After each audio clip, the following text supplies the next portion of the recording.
Buenos días, queridos hermanos. Nos encontramos en el Centro para la Excelencia Familiar, donde comunicamos el Evangelio con fidelidad a nuestro Padre Dios, soberano de toda creación, con fidelidad a la palabra de Dios que Él nos ha dejado como revelación para nuestras vidas, con fidelidad a la amada del Señor que es la Iglesia, la cual nos permite a través de ella cumplir con el propósito de adorar y glorificar el nombre del Señor, edificar nuestras vidas a través del estudio de la palabra y también poder congregarnos y tener ese tiempo juntos de desarrollo y fortalecimiento espiritual y con fidelidad a nuestras familias, a la familia que Dios nos ha dado como núcleo familiar, papá, mamá, hijos, hermanos, hermanas y el resto de esa familia extendida.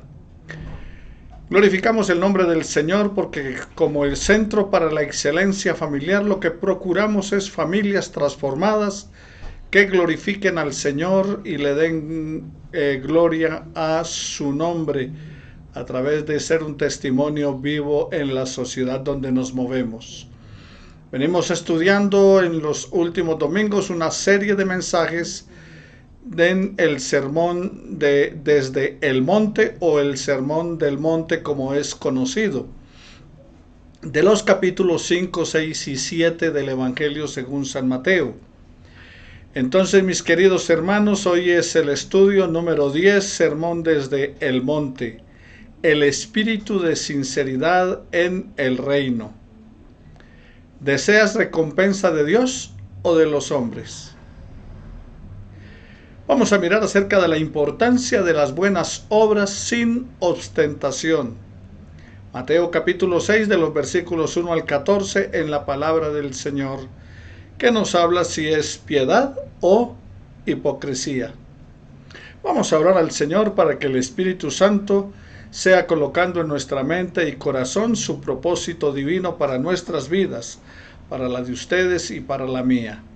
Nuestro buen Dios y Padre Celestial, glorificamos tu nombre y nos encontramos delante de tu presencia en esta hora, pidiéndote, Señor, en el nombre de Jesucristo, nuestro amado Señor y Salvador, Señor de toda creación, que guíe nuestra vida, que guíes nuestros pasos y podamos agradarte en todo, bendito Dios.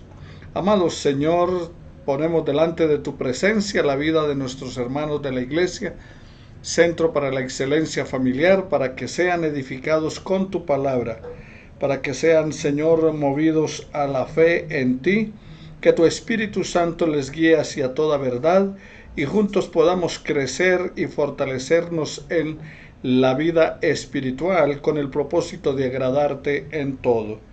No dejes, eterno Dios, de bendecir a nuestros hermanos, guíales conforme a tu propósito, guía sus vidas y permite que todo lo que emprendan sea, Señor, de bendición y para glorificar tu nombre, que sus vidas sean edificadas y tú seas reconocido a través de ello en sus vidas familiares y también con sus amigos, vecinos y conocidos, puedan, Señor, ellos dar testimonio de que tú eres Dios y que no hay otro como tú.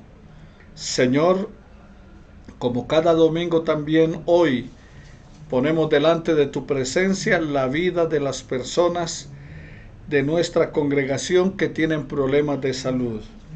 Dios, en el nombre de Jesús, pasa tu mano sanadora y divina sobre sus vidas. En el nombre de Jesús, Señor, trae sanidad. Restáurales, recupérales, para gloria de tu nombre, Señor, para testimonio a nosotros y a sus familias, que tú, Señor, seas exaltado en la sanidad de ellos. Manifiéstate con tu poder y gran gloria. Amado Padre, también te pedimos en el nombre de Jesús, que seas, eterno Dios, también trayendo sanidad sobre su economía. Sana su economía, bendito Dios, permite que todo lo que emprendan sea bendecido por ti, que la gloria tuya sea manifestada en su mente y corazón, y la paz tuya que sobrepasa todo entendimiento guarde sus pensamientos y corazones en Cristo Jesús. Emocionalmente también fortaléceles, eterno Dios, y Padre, espiritualmente, que no falte de tu bendición sobre ellos y el desarrollo y fortalecimiento de su vida de fe. Porque todo esto te lo hemos pedido en el nombre de Jesús nuestro Señor y nuestro Salvador, con acción de gracias. Amén y amén.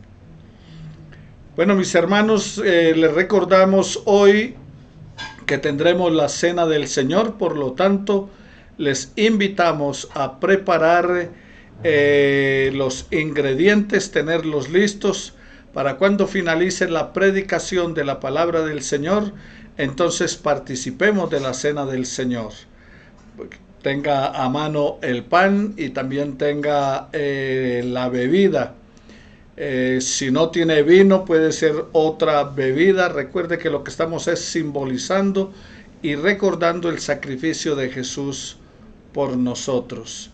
Así que el énfasis no está en los elementos, el pan o el vino, sino en nuestra motivación de corazón, con el fin de recordar el sacrificio de Jesús por ustedes y por mí en la cruz. También no se olvide tomar ahora el teléfono o enviar un mensaje por WhatsApp a sus familiares, amigos y conocidos para que vayan a santel.info en las diferentes redes sociales, santel.info, y allí puedan ver la palabra, escuchar y ver la predicación de la palabra del Señor y el estudio bíblico. Bueno, mis queridos hermanos, sermón desde el monte. Nuestro Señor ha estado enseñando que exige en los súbditos del reino mesiánico una moralidad más alta y más espiritual que la que era enseñada y practicada por los escribas y fariseos. Y aquí continúa en la misma línea en el capítulo 6 del versículo 1 al 18 del Evangelio según San Mateo. En la primera sesión principal, que se encuentra en Mateo 5:20 al 48, que ya estudiamos en lecciones pasadas, Jesús nuestro Señor y Salvador plantea que la justicia del cristiano debe superar a la de los escribas y fariseos. Y en estos versículos nos dan un ejemplo de las enseñanzas de los escribas y fariseos. Y al entrar en el capítulo 6, de los versículos 1 al 18, nos presenta la práctica de los escribas y fariseos y cómo debe ser la de sus seguidores, la de los cristianos en todo el mundo. Entonces, primero nos habló acerca de la enseñanza de los escribas y fariseos, y ahora nos presenta la práctica de los escribas y fariseos en cuanto a sus actividades religiosas. Y él contrarresta todo esto presentando cómo deben ser sus seguidores, los ciudadanos del reino de los cielos. En el siglo V, Simón el Estilita vivió 37 años en lo alto de un pilar de 20 metros de alto y 1 metro de ancho. Él se subió allí y vivió 37 años con el fin de mostrar a los demás su consagración a Dios. Simón estaba contento con su notoriedad, aunque no muy contento con su comodidad, pues era un lugar de 1 metro de ancho, o sea, 1 metro cuadrado. Él con eso presentaba acerca de su religiosidad, se la demostraba ante la gente, que comentaba maravillada: tremendo este hombre, cómo está consagrado todos estos años en ese lugar. Ahora, es indudable que su orgullo era tan alto como el pilar. Al parecer, él no leyó Mateo capítulo 6 del sermón desde el monte. En el versículo 1 dice la palabra del Señor lo siguiente, capítulo 6 de Mateo: guardaos de hacer vuestra justicia delante de los hombres para ser vistos de ellos. De otra manera no tendréis recompensa de vuestro Padre que está en los cielos.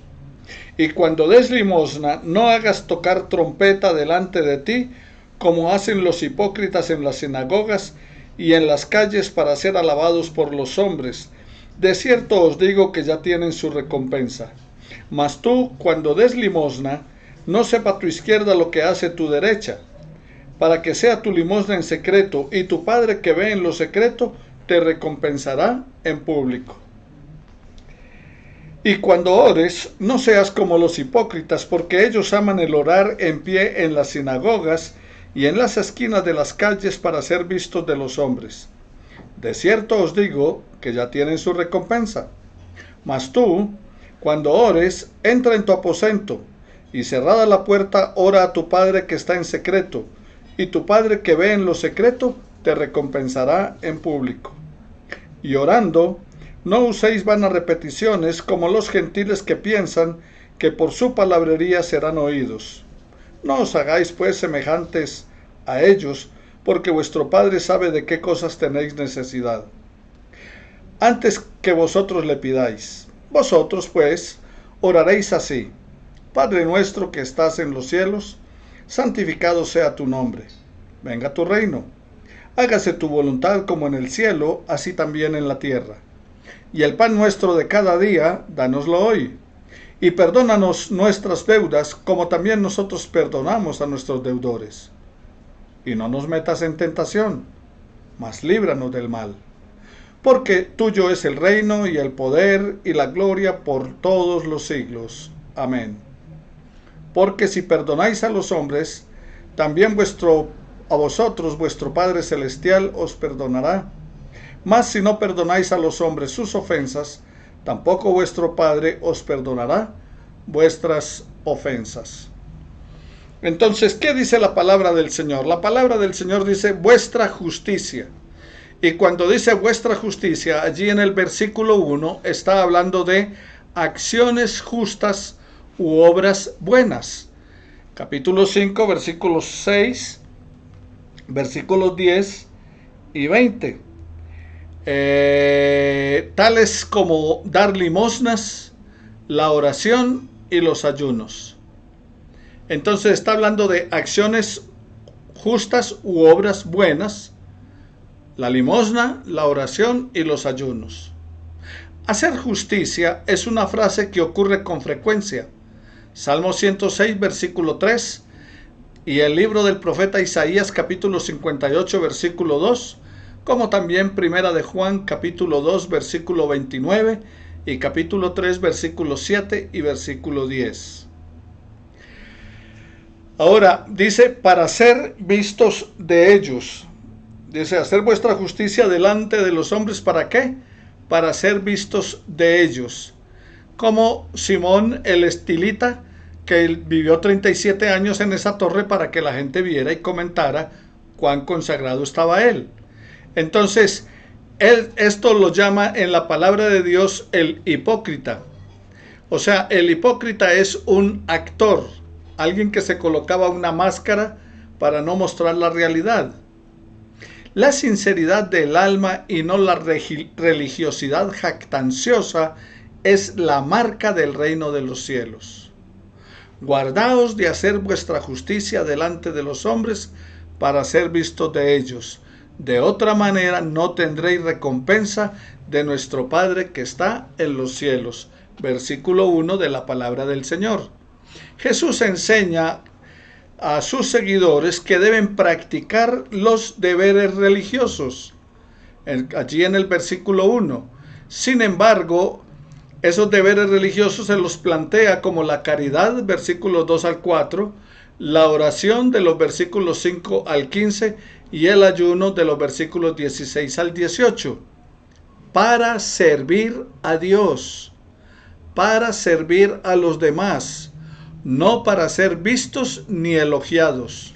Mateo 23:5 nos lo plantea en la palabra del Señor claramente. San Mateo, capítulo 23, en el versículo 5 de la Escritura, que nos dice así la palabra del Señor. Antes haced todas sus obras para ser vistos de los hombres, pues ensanchan sus filacterias y extienden los flecos de sus manos. Eso era lo que ellos hacían. para que los hombres los vieran. Jesús se refiere en este texto a tres aspectos de la piedad, tres que eran pilares fundamentales de la fe judía. ¿Cuáles eran esos pilares? La limosna, la oración y el ayuno. Estos tres ejercicios espirituales siguen siendo válidos, no solo para la fe judía, sino también para la fe cristiana y también para otras religiones. Queridos hermanos, Jesús no está en contra de estas prácticas, sino de la motivación con que se realizan. En varias de sus enseñanzas, él habló de la validez de la oración hasta enseñar a sus discípulos a orar. Igualmente se refirió a la importancia de compartir con los necesitados, a tal punto que afirmó que esto sería tenido en cuenta en el juicio final.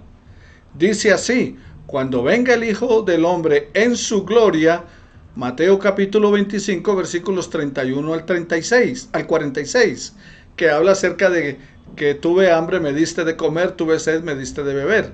O sea, en cuanto a la generosidad para otros, el darle a otros, la misma escritura dice que el que da al pobre presta a Dios. Y en cuanto al ayuno, es sino recordar que previo al inicio de su ministerio público, Jesús llevó a cabo un ayuno de 40 días y 40 noches. Entonces no está en contra del ayuno. Mateo capítulo 4, versículo 2. Entonces, ¿qué encontramos allí? Encontramos en la palabra del Señor acerca de el dar, acerca de el orar, y en cuanto, o sea, la importancia de compartir con los necesitados, y la oración y también el ayuno. Ahora, son tres actos de piedad que pueden conducir al creyente a la jactancia en un momento dado, a exhibirlos como una expresión de super espiritualidad, de tal modo que en vez de recibir la aprobación del Señor, lo que se consiga es su condenación. Allí en el versículo 1 constituye la tesis de toda esta sesión. Dice: cuidado con hacer sus obras de justicia solo para que la gente los vea. Esa es la tesis de todos estos 18 versículos. Cuidarse de hacer las cosas espirituales solo para que los demás nos vean. Si lo hacemos así, nuestro Padre que está en los cielos no nos dará ninguna recompensa, dijo el Señor. Si los actos de piedad se convierten en un motivo de orgullo, es porque se llevan a cabo en una forma hipócrita, solo para recibir el aplauso y la admiración de la gente. El Señor dijo que cuando esto suceda, el creyente ya no debe esperar nada de su Padre que está en los cielos. En el versículo 2 de la palabra del Señor dice: cuando des limosna no hagas tocar trompeta delante de ti como hacen los hipócritas en las sinagogas y en las calles para ser alabado de los hombres. De cierto os digo que ya tienen su recompensa. Recibieron exactamente lo que querían: la alabanza de las otras personas. Entonces no tienen nada que recibir de Dios. Ya recibieron, en otras palabras, su paga. En el versículo 5, el hipócrita ayuda al necesitado, ora y ayuna simplemente para que lo vea la gente y no para ser visto por Dios. En los versículos 4, en el versículo 6 y en el versículo 18. Dice: para que sea tu limosna en secreto y tu Padre que ve en lo secreto te recompensará en público. Y en el 6, mas tú cuando ores, entra en tu aposento y cerrada la puerta, ora a tu Padre que está en secreto, y tu Padre que ve en lo secreto te recompensará en público. Y en el versículo 18, para no mostrar a los hombres que ayunas, sino a tu Padre que está en secreto, y tu Padre que ve en lo secreto te recompensará en público. Entonces, el hipócrita ayuda al necesitado, ora y ayuna solo para que lo vean, que es lo mismo que decir para glorificar a Dios y recibir su aprobación, pero que no era así porque lo que estaban buscando era el reconocimiento de la gente. El orgullo, mis queridos hermanos, ese orgullo de espíritu, es la antítesis del espíritu del reino de los cielos. Los fariseos trataban de demostrar su justicia a través de 3 costumbres religiosas que eran muy frecuentes, como la limosna, la oración y el ayuno. Y todas estas eran usadas solo para exhibir su religiosidad delante de los hombres. Pero lo que Dios ve es el motivo, o sea, la motivación. Entonces veamos en primer lugar, dar. El Señor se refiere a la práctica de la limosna o ayudar a los necesitados, allí de los versículos 2 hasta el 4. Ayudar al necesitado, mis queridos hermanos y amigos, es un mandato de Dios. Un ejemplo lo tenemos en el libro de Deuteronomio, en el capítulo 15, versículos 7 al 11. En el versículo 11 leemos: en tu tierra nunca faltarán menesterosos. Por eso yo te ordeno que abras tu mano y ayudes en la tierra a tus compatriotas y a los pobres y necesitados. Eso está en Deuteronomio 15, 7 al 11. La iglesia cristiana del primer siglo se caracterizó por su diligencia en ayudar a los hermanos necesitados, como podemos leer y ver el ejemplo de Hechos capítulo 2, versículos 44 al 45, y también en Hechos capítulo 4, versículos 32 al 37 de la palabra del Señor, que nos dice de la siguiente manera estos textos sagrados. Hechos 2, 44 al 45 de la palabra del Señor.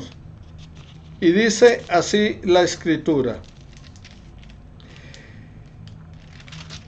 todos los que habían creído estaban juntos y tenían en común todas las cosas, y vendían sus propiedades y sus bienes, y lo repartían a todos según la necesidad de cada uno. Y en el capítulo 4, de los versículos 32 al 37 de la Escritura, nos dice lo siguiente: y la multitud de los que habían creído eran de un corazón, un alma, y ninguno decía ser suyo propio nada de lo que poseía, sino que tenían todas las cosas en común. Y con gran poder los apóstoles daban testimonio de la resurrección del Señor Jesús, y abundante gracia era sobre todos ellos.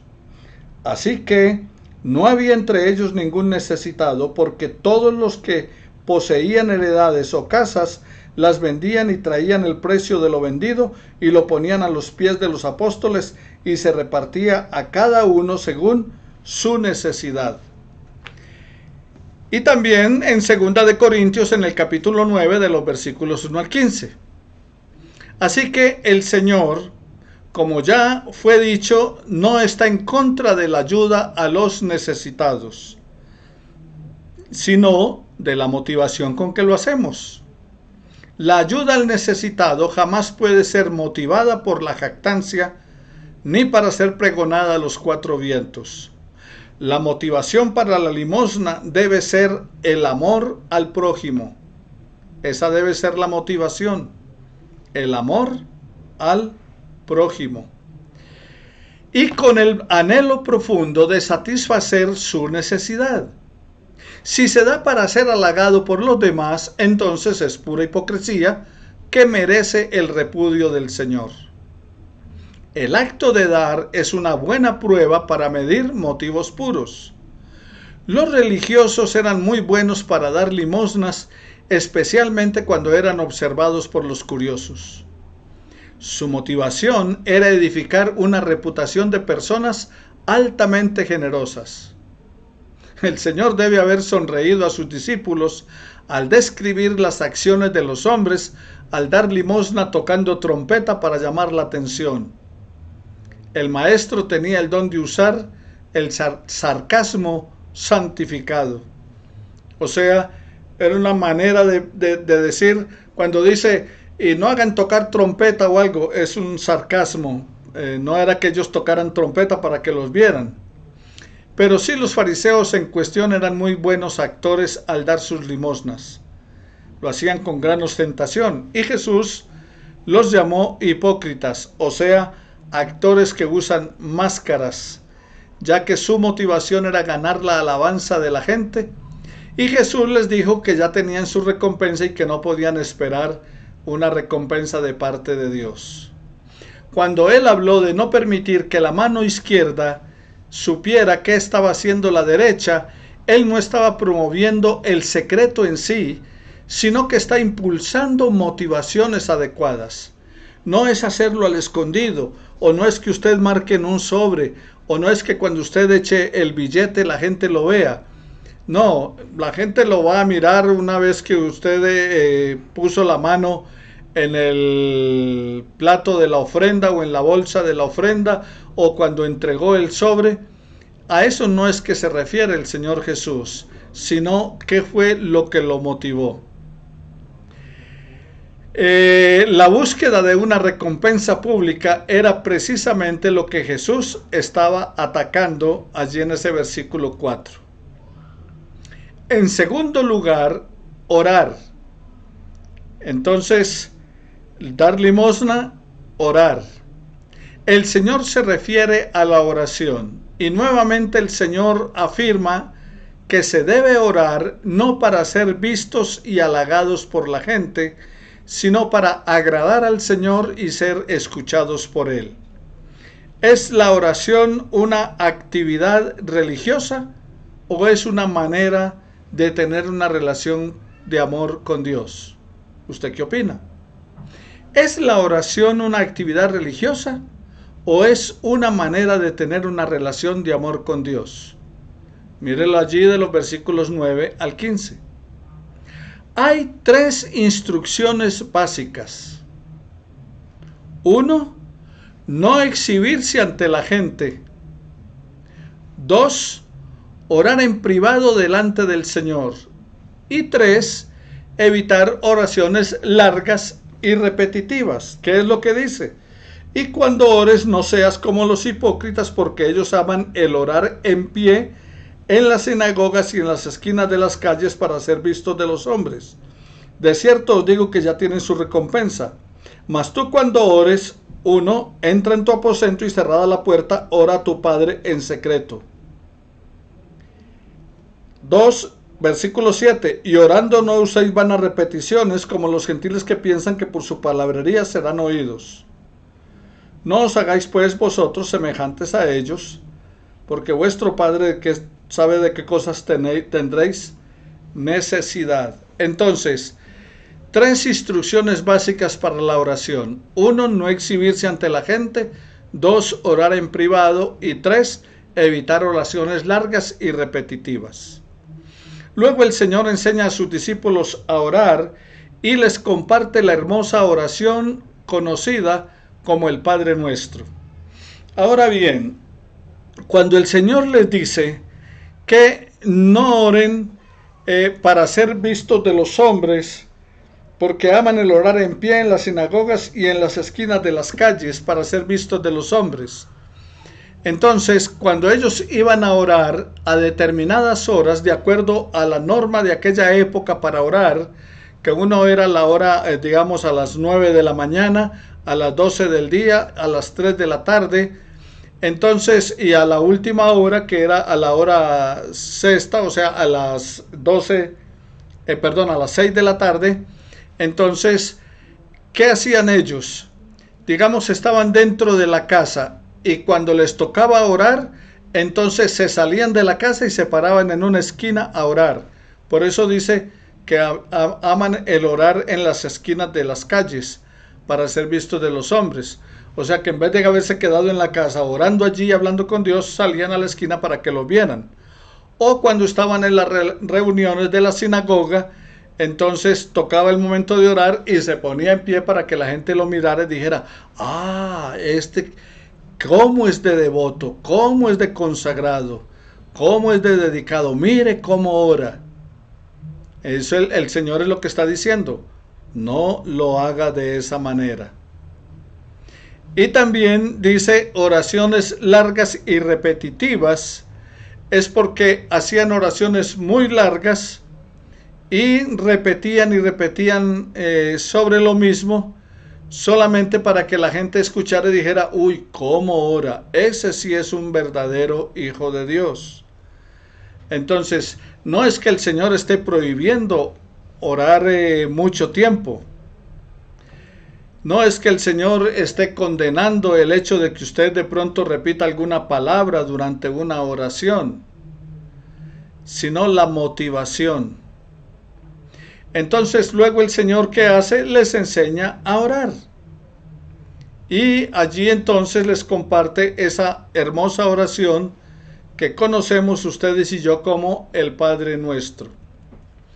Los escribas y fariseos oraban a las horas establecidas del día, donde quiera que ellos estuvieran, como hacen también los musulmanes en el día de hoy. Estaba yo viajando en un avión de Madrid a Ámsterdam, en Holanda, y en el avión viajaban 3 musulmanes. Y de pronto los 3 se levantaron todos al tiempo y metieron la mano sobre sus morrales. Ahora, los que vimos esto en el avión nos inquietamos. ¿Saben por qué? No hacía mucho había pasado lo de las Torres Gemelas, cuando hubo la explosión allá contra esos edificios. Y entonces por eso nos asustó un poco. Pero ellos lo que hicieron fue que sacaron de sus morrales una especie de alfombra pequeña, la colocaron en el piso del avión y se arrodillaron mirando hacia la parte de atrás del avión. Y comenzaron a hacer genuflexiones, o sea, se arrodillaron y clavaban la cabeza contra el piso mientras oraban, Alá es bueno y Mahoma es su profeta. Alá es bueno y Mahoma es su profeta. Ahora, no importa la hora, ni importa el lugar, ellos están haciendo las oraciones a la hora establecida. ¿Y por qué miraban hacia la parte de atrás del avión? Porque estaban mirando hacia la Meca. Los fariseos se las arreglaban para estar en las esquinas de las calles o en medio de la multitud a la hora que podían hacer ostentación de su vida de oración. Ellos hacían largas oraciones repitiéndolas de memoria, creyendo que de esa manera, mientras más repitieran, más grande sería su recompensa. Y allí en el versículo 6 nos presenta cómo recompensa Dios la oración. Dice, mas tú cuando ores, entra en tu aposento y cerrada la puerta, ora a tu Padre que está en secreto, y tu Padre que ve en lo secreto te recompensará en público. Entra en tu aposento. Recuerde lo que les dije, que estaban dentro del aposento y lo que hacían era salirse para orar en las esquinas de las calles y la gente los viera. Por eso el Señor dice, entra en tu aposento. No es que si usted ora en la calle sea malo orar en la calle. No es que si ora en el culto allí en el templo, entonces sea malo porque lo están viendo los otros hermanos. No, el problema era la motivación. Como les dije, ellos estaban dentro de su casa y más bien salían para orar. Y por eso Jesús les dice, entren a la casa y oren a su Padre en secreto. Era el urgente llamado de Jesús. La oración en público no está prohibida, ni se desalentaba para hacerla. Jesús quiso decir que la oración pública debería ser igualmente tan sincera como la oración que se hacía a Dios en privado. La parábola de la viuda inoportuna de Lucas capítulo 18 versículos 1 al 8, Jesús alaba a aquella viuda por la oración persistente que proviene del corazón, que salió de lo más profundo de su ser. Aquellos que oren con el fin de ganar el favor popular ya están recompensados cuando obtienen el favor de la gente. Ellos no necesitan esperar recompensa a su piedad en el reino de los cielos. El deseo del corazón del ciudadano del reino de Dios está expresado en lo que conocemos como el Padre Nuestro. Al orar decimos, Padre nuestro que estás en los cielos. La petición, santificado sea tu nombre, debe ser el propósito fundamental de toda oración. Es decir, al desear la gloria de Dios, ¿qué va a santificar y a glorificar el nombre de Dios? Venga tu reino. La oración del Padre Nuestro no es para estarla repitiendo vez tras vez en los servicios, en los cultos, sea público o privado. El Padre Nuestro es una oración modelo. Platón, el filósofo griego, decía que había un mundo de las ideas y que en ese mundo de las ideas era de donde salían todas las cosas, y de eso que estaba allí en el mundo de las ideas, de lo que estaba allí, entonces se hacían réplicas. Un ejemplo, él decía, en el mundo de las ideas hay una silla. Entonces, de esa silla salen todas las demás sillas. Por ejemplo, estaba entonces una silla y de esa silla sale la silla Luis XV, sale el taburete, sale el banco, sale la silla reclinable, sale la silla mecedora, sale la silla que sirve de cama. O sea que de esa silla, del mundo de las ideas, donde hay una silla, salieron ¿qué? Todas las sillas. El Padre Nuestro, mis hermanos, es la oración modelo. O sea, de esa oración modelo salen todas las demás oraciones. Y Jesús está presentando en esa oración modelo lo que debe contener todas nuestras oraciones. Entonces, en nuestras oraciones debemos glorificar a Dios, debemos exaltar a nuestro Padre, debemos reconocerle como el único y verdadero Dios, como el Señor de toda creación, como el Padre omnipotente, omnisciente, como el que está en todas partes, como el que conoce todo, como el que tiene todo el poder. Padre nuestro que estás en los cielos, reconocemos que no es un Padre terrenal, sino el Padre celestial, que está en los cielos, y hacer la petición de santificado sea tu nombre. El propósito fundamental es glorificar a Dios, reconocer que Él es santo. ¿Y qué es lo que le hace santo y qué es lo que le glorifica? Bueno, venga tu reino. Porque cuando venga el reino de Dios, Él vendrá a los corazones de los hombres y ellos rendirán su vida al dominio absoluto de Jesucristo. Por eso es que invitamos a la gente a recibir a Jesucristo como Salvador, pero también como Señor. O sea, como el dueño absoluto de nuestra vida. Eso es entonces lo que plantea en el Padre Nuestro. Esa oración modelo de donde parten todas las demás oraciones. La voluntad de uno, hágase tu voluntad así en la tierra como se hace en el cielo, es que la voluntad de uno debe rendirse primeramente si está obrando sinceramente. Hágase tu voluntad como en el cielo, así también aquí en la tierra. El control de todos los aspectos de la vida, de nuestra vida económica, de las posesiones materiales, está implicado allí en la oración modelo. Continuaremos entonces, mis queridos hermanos, estudiando de la palabra del Señor, y les invito a que vayan allí en Mateo capítulo 6, de los versículos 1 al 18, reflexiones sobre ello, y el próximo domingo continuaremos entonces acerca de el dar, la limosnas, el ayudar a los demás, acerca de la oración en la cual estamos, y hablaremos también acerca de el ayuno.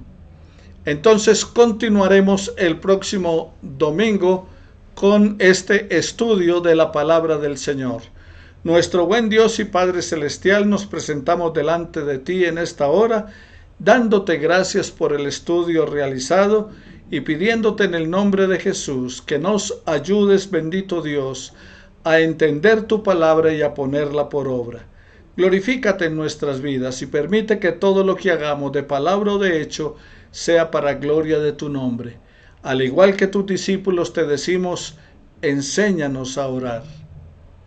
Enséñanos a orar como ciudadanos del reino de los cielos, y no para ser vistos de los hombres, y no con palabrerías, sino ni con vanas repeticiones, sino, Señor, con toda intensidad de corazón, porque te lo imploramos en el nombre de Jesús nuestro Señor.